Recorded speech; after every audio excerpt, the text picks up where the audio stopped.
Sega.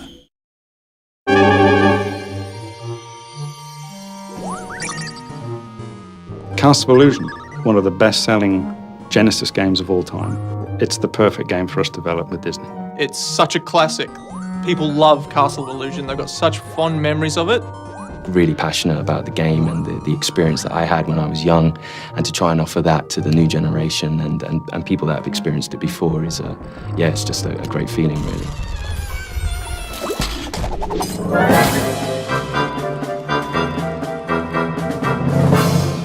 There is definitely something about Disney which I don't think any other brand has quite captured. It's Disney. It's a descriptive word in itself. Disney's renowned for its characters, for its visuals, for its animation, for its music. Everything that Disney touches has an air of magic to it, and they try to, as a company, try and encompass that in all their products. It doesn't matter if you're a core gamer, family gamer, whatever the gamer, you need to capture that sense of enjoyment, passion.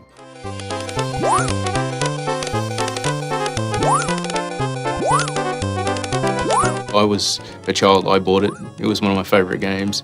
I played it to death. I grew up with my Mega Drive. I've played all the classic Disney games, and Castle of Illusion stands up as one of my all-time favourites. 20 years later, to be given the opportunity to work on that IP, to reimagine it and bring it forward with today's technology was just, an amazing opportunity.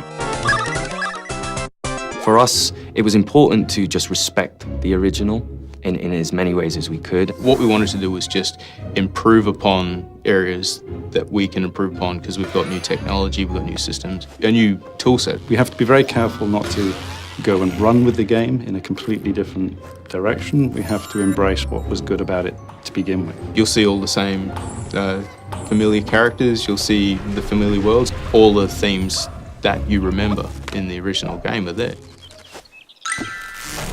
And we've kept to the original in such a way that Disney can recognize it immediately. They recognize the tree stump and they smile. They go, that's exactly what we're looking for.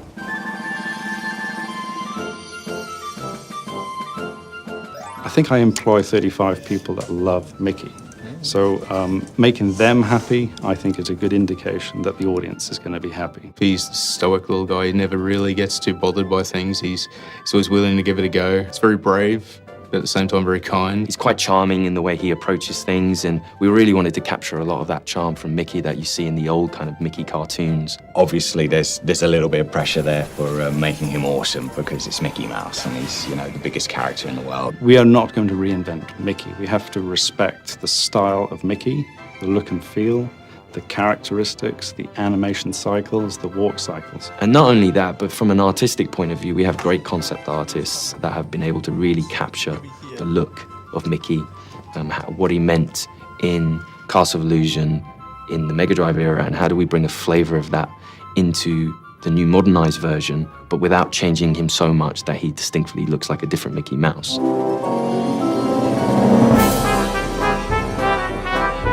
The world itself is it's enchanting, it's rich and full. I think one thing that I always sort of think about Disney is that at a word or a spell, something's going to come to life. Just off to the corner, something could just pop to life and come at you. The library is the first level where I've got a Disney moment. I'm jumping on the books. There's a puff of smoke, the dust. The books fall beneath my feet. And there's an enemy, and there's an A. It's a letter A, and it's attacking me. I don't know many games where a letter can actually scare a grown man. You just never know what's going to happen around the next corner. I think that's something that really keeps you engaged as a player. We didn't really diverge too much in the story. It's a very true Disney story. Mirabelle has come upon Mickey and Minnie out sort of having fun in the forest, dancing away, and she's taken by Minnie's beauty and wants it for herself, so she steals her away, and Mickey, being the heroic little boyfriend, runs off and chases after her, and he gets dragged into this castle of illusion where Mirabelle has set up all these traps.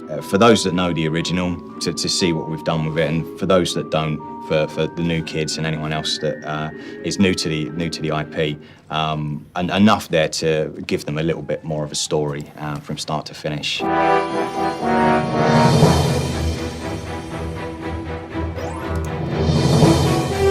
like that. That's pretty cool. think for almost 100 years now, Disney have been pioneering so many things with animation and audio, and the key for me was synchronizing them together. Audio and music is a massive part of Disney itself, and that's something we take very seriously.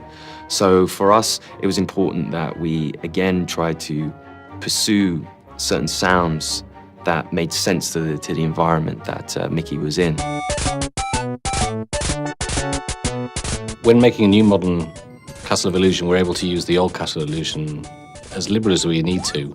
And it's actually been quite nice to take the entire original 16-bit track and use them in the modern version as well.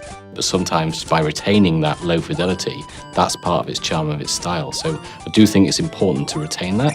Although we have cleaned it up a little bit, it still retains that original character. Hey, I need that to save Minnie!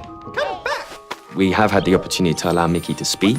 You know, this was something that we felt passionately about, having him interact in the story. There you are! Hey, come down here! From a sound perspective, we've been able to help it into the 21st century by, I think, primarily we're able to do a lot more with the sound effects, the mixing, the environmental effects. I mean, these are all things that we come to expect without realizing it. So we're able to go further with interactive music, and we can have more dynamic things going along with the sound effects and the voice as well.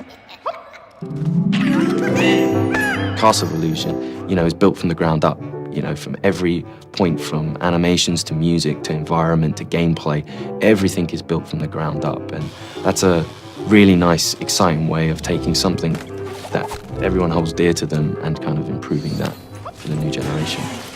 I think they'll love it. I mean, we love it.